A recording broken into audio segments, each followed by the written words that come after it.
नमस्ते दोस्तों, आपका टाइमलेस विजडम यूट्यूब चैनल पर बहुत बहुत स्वागत है। क्या आपने कभी ऐसा महसूस किया है कि जिंदगी आपको लगातार मुश्किलें देती रहती है?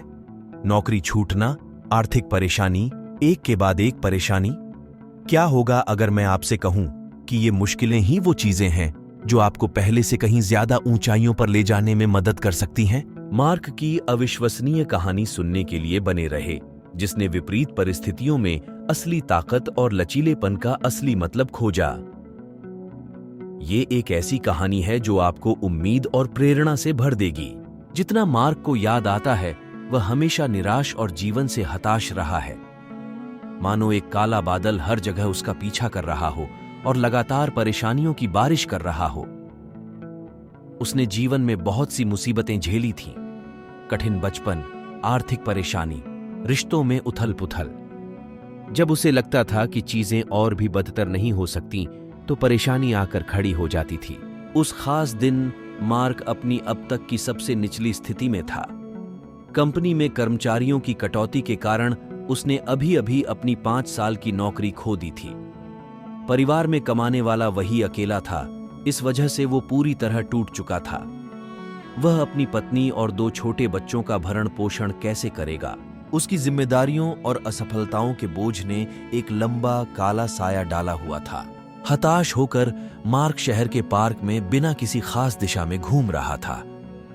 वह सोच रहा था कि इस बार जिंदगी उस पे कैसा क्रूर तमाशा दिखा रही है। वह उदास होकर हाथों में सिर लिए एक पार्क की बेंच पर बैठ गया। तभी उसे पास में ही कुछ हलचल सुनाई दी। उसने ऊपर देखा तो एक प्यारे से पिल्ले के पीछे हंसते और दौड़ते हुए बच्चों का झुंड दिखाई दिया। वह छोटा कुत्ता चंचलता से बच्चों की पकड़ से थोड़ा दूर ही रह रहा था।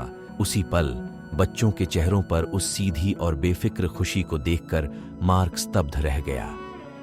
उन्हें उस पिल्ले के साथ खेलने के अलावा दुनिया की कोई फिक्र नहीं थी। यह सोचकर कि उसे कितना समय हो गया है जब उसने उस तरह की मासूम खुशी और चिंता से मुक्ति का अनुभव किया है, मार्क का चेहरा पीड़ा से भर गया। आखिर वह आखिरी बार कब उस तरह हंसा था?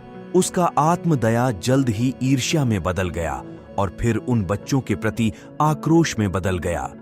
वे इतने खुश और बेफिक्र रहने के लायक क्यों थे, जबकि उसे वयस्कता और जिम्मेदारी का बोझ उठाना पड़ा? यह बिल्कुल भी निष्पक्ष नहीं था। इन विषाक्त विचारों से ग्रसित मार्क ने वह क्लासिफाइड सेक्शन जिसे वह पकड़े हुए था, उसे गुत्थर दिया और पार्क के पार फेंक दिया और चिल्लाते हुए बोला, इसका क्या मतलब है? मैं जो भी करता हूं, मेरा संघर्ष करना ही लिखा है। मुझे इस धरती पर क्यों रखा गया जब मुझे केवल दुख ही मिलना है? मार्क ने देखा कि एक चिड़िया पास की पेड़ की टहनी से अचानक उड़ गई, खुले आसमान में जा पहुंची। मार्क देखता रहा। वो ऊपर ही ऊपर चली गई, बिना किसी फिक्र के आसानी से और शान से उड़ती रही। चिड़िया की आजादी देखकर मार्क को फिर से जलन होने लगी।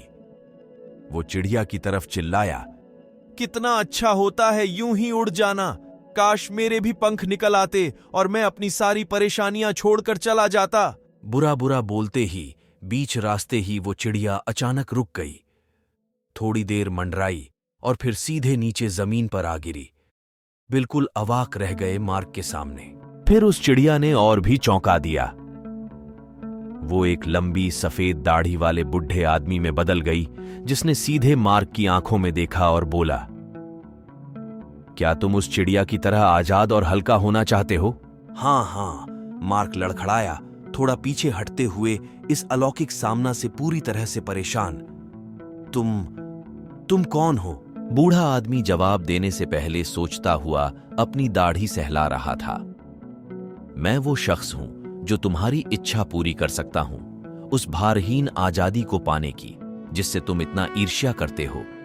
लेकिन तुम्हें चिड़िया बनाना तुम्हारी इंसानियत के उन पहलुओं को खत्म कर देगा जो तुम्हें तुम्हारी तकलीफों से गहरा अर्थ, मूल्य और तरक्की हासिल करने देते हैं। उसने आगे कहा, चिड़िया को सिर्फ अपना अगला निवाला ढूंढने की फिक्र है। उसे उन बड़े सवालों का बोझ नहीं उठाना पड़ता जो तुम रोज सोचते हो। बताओ, क्या तुम प्यार करने की ताकत, पति और पिता बनने का सुख और जिंदगी का मकसद, ये सब सिर्फ थोड़ी देर की फिक्र मुक्त जिंदगी के लिए छोड़ देना चाहोगे? मार्क सुन के अवाक रह गया।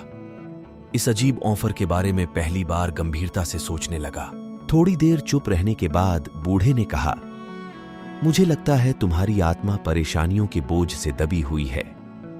लेकिन क्या होगा अगर मैं तुम्हें बताऊं कि जिंदगी की मुश्किलों को जीतने से ही तुम वो समझदारी, हिम्मत और हौसला पैदा कर रहे हो जिससे एक दिन तुम किसी भी सबसे आजाद पंछी से भी ऊंचा उड़ सकोगे।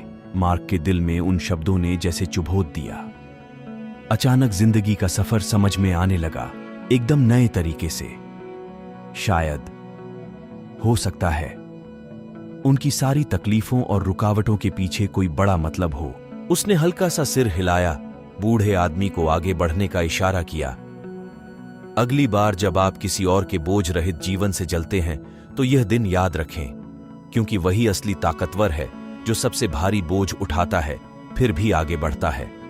वही असली ताकतवर है जो सबसे मजबूत पंख विकसित करता है, किसी भी पक्षी की सीमित उड़ान को पार कर जाता है। बुद्धिमानी की बातें मार्ग पर बारिश की तरह बरसीं, मानो उसे ठीक कर रही हों। जितना दूर तक उसे याद आता है, पहली बार उसे लगा, उम्मीद है। अपनी तकलीफों से लड़ने के नए मकसद से वह फिर से ताकतवर हो उठा। धन्यवाद, मार्क बोलने लगा, लेकिन रहस्यमय बूढ़ा आदमी पहले ही वापस चिड़िया बन चुका था और आसमान में उड़ गया था, बिना किसी परेशानी के ऊपर और ऊपर नीले आसमान में जाता रहा। पंछी को आकाश में खोते देख मार्क को लगा कि इंसान ही रहेगा, पर वो किसी भी पंछी से कहीं ज्यादा ऊंचा उड़ सकता है। जिंदगी के सबसे कठिन तूफानों में जाली गई दृढ़ता, नजरिया और खुद पर यकीन के मजबूत पंखों पर उड़कर